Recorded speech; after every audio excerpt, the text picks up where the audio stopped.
Grandpa had always been the quiet pillar of our family. Not loud or flashy, not the kind to scold or interfere, but the kind who showed up when no one else did. When Dad lost his job, Grandpa paid the mortgage. When Mom was sick for weeks, Grandpa cooked, cleaned, and looked after us kids without being asked. But in his old age, as his memory began to fade and his hands shook when lifting a teacup, everyone seemed to forget who he had been. It started with small things. Missed phone calls, skipped visits, then holidays came and went without a single invite. I remember walking into his house on Christmas Eve one year, the fireplace crackling and the table set for 6. Only I showed. Up they'll come, he had said with hope that broke my heart. But no one came, no calls, no messages, just silence. His eyes held a pain I'd never seen before, like he was starting to realize that family wasn't always forever. I visited him often though, not just out of obligation but because I genuinely loved him. We'd sit on his porch and talk for hours, about the past, about the world, and sometimes just about what soup he liked best. But things changed rapidly that final winter. His health took a sharp turn. Pneumonia, the doctor said, and then some complications with his heart. I tried telling the rest of the family, my uncles, aunts, cousins, but their responses were distant. Oh no, that's sad. Or, he's lived a long life. Or worse, silence. No one came. Not when he was admitted to the hospital. Not when he was put on oxygen. And not when he slipped into unconsciousness with only the nurse and me by his side. I held his hand when the beeping stopped. And I stayed there, tears silent. The room too cold for goodbye. A man who had carried generations on his shoulders. Died alone, forgotten by those he had once saved. But what happened next would make your blood boil. And maybe, just maybe, restore your faith in justice. 3 days after Grandpa's funeral, a few of the family finally started calling me. Not to ask how I was or to say how sorry they felt for missing the burial. No. The first question came in the form of a whisper over the phone. Did he leave anything? I paused, stunned, heartbroken again, but not surprised. He had. A house, I said quietly. Some savings, I guess. Suddenly, the air changed. My cousin Julie, who hadn't seen Grandpa in 4 years, was now texting me asking for a picture of his will. My Uncle Rick, the same one who once told Grandpa he was more dead than alive, left me a voicemail sounding as sweet as sugar, asking when the will would be read. They all came crawling out of their shadows now, hungry for scraps they didn't earn. It made me sick. But I knew Grandpa. He wasn't stupid. In fact, he'd seen their absence clearly. And one night, months before he passed, he had taken my hand and said, "They won't come until I'm gone. But I know who's real." At the time, I thought he was just being cynical. But now, as they scrambled over themselves like rats around an empty pot, I realized he had been right all along. I dressed simply, holding no expectations. I didn't want money. I just wanted peace.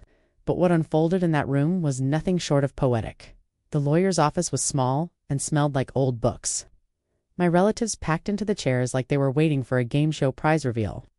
Uncle Rick wore a new blazer. Julie came with no. Even Aunt Linda, who once told Grandpa he should move into a home and stay out of the way, sat with freshly painted nails. Their smiles were fake, their eyes glinting with greed. I sat quietly in the corner, the only one not dressed for a party. The lawyer cleared his throat and began, "Mr. Harold Bennett, also known as Grandpa, left behind this final will and testament revised 3 months before his passing."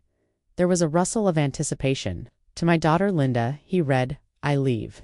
Nothing, your silence in my final years spoke louder than words."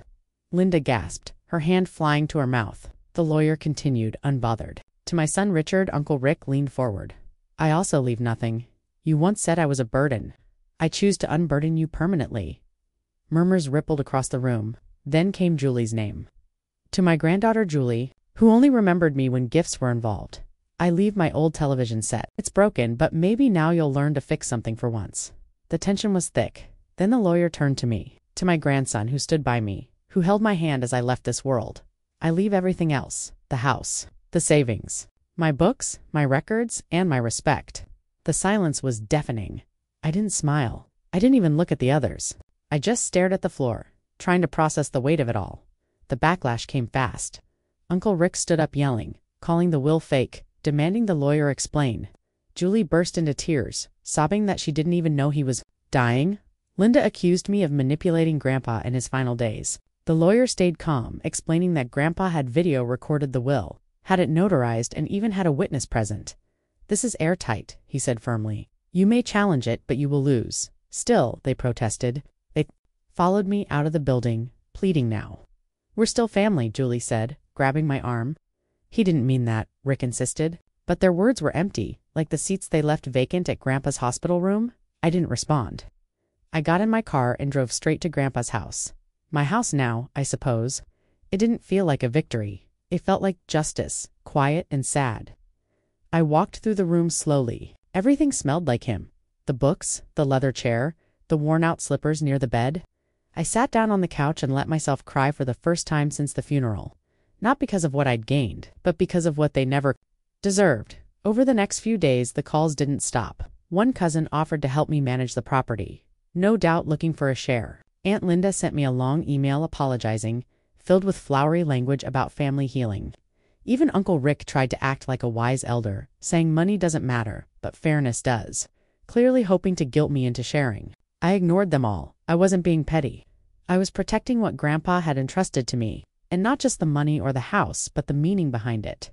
He had chosen to reward love, not blood, and I intended to honor that choice. I spent weeks cleaning the house, room by room. I kept all the little things, his journals, his war medals, even the rusty garden tools he refused to replace. I donated what I didn't need. I fixed up the porch we used to sit on, and every evening I lit a lantern and sat out there just like we used to. It was peaceful. I started writing, chronicling his stories, preserving his life beyond what money could represent. The more I wrote, the more people began reaching out.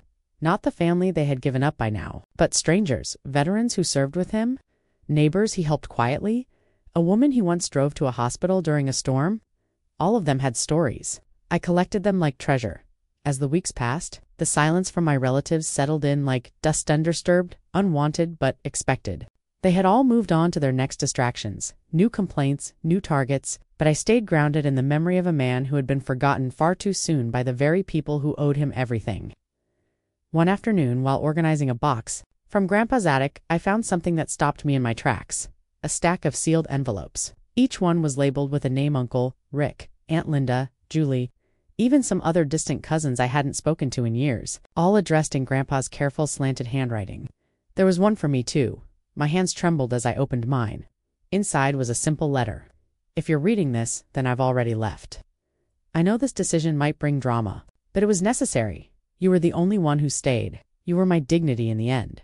Don't let them guilt you. Don't let them take this from you. Live well, and remember me when the wind blows through the porch trees." I cried again. Not for myself, but for him. And after a long pause, I took the other letters and mailed them out exactly as he'd instructed. I don't know what he wrote to the others, and I didn't care to ask. A few days later, Julie posted a long, dramatic message on social media about forgiveness and realizing what matters. I didn't reply. Her post got a few likes, mostly from people who had no idea she hadn't shown up to Grandpa's funeral. I suppose guilt is loud when it's on display. Meanwhile, I stayed quiet, letting my actions speak instead. Time has a way of reshaping wounds into scars. They remain, but they no longer hurt quite the same way. By the third month, Grandpa's house felt like home, not a shrine. I adopted a stray dog that used to hang around his porch and named him Dusty. Every morning we'd take long walks down the road Grandpa once called the thinking path. I planted flowers in the garden he used to tend, filled his bookshelf with stories he'd never had time to read, and even started volunteering at the local hospital where he once donated every December. The money he left behind wasn't life-changing riches, but it was enough to live simply and honestly the way he had. One evening, I found an old cassette player with the tape already inside. Pressing play, I heard his voice crackle through. "If someone's hearing this, it means I've gone ahead. Don't be sad. I had a good life. I saw the moon rise 1,000 times. I loved, I lost. I kept going. That's all anyone can ask for." That tape became my anchor. I played it often, whenever the loneliness crept in. Not because I missed the inheritance fight, I didn't. But because I missed the sound of wisdom without ego. It reminded me that while others came running for the will, I had stayed for the man, and that made all the difference. Eventually, word got out around town about the will and the family feud. Small towns talk, and soon I was that grandson, the one who got everything, the one who cheated his family, according to some. But others, older folks, people who remembered Grandpa's kindness, nodded with approval when they saw me. "He was proud of you," one of the grocery store clerks told me, used to brag about how you always visited. Those moments mattered. They washed away the lies my relatives tried to spread. One day, at a community event, Aunt Linda approached me again. This time she looked older. Not just in appearance, but in spirit. She asked to speak privately. I agreed, but kept Dusty on the leash by my side. She said she read Grandpa's letter and that it shattered her. I thought he didn't notice we were gone, she whispered. But he did, every second. She didn't ask for money, not this time. She asked for a flower from his garden, something to remember him by. I hesitated, then nodded.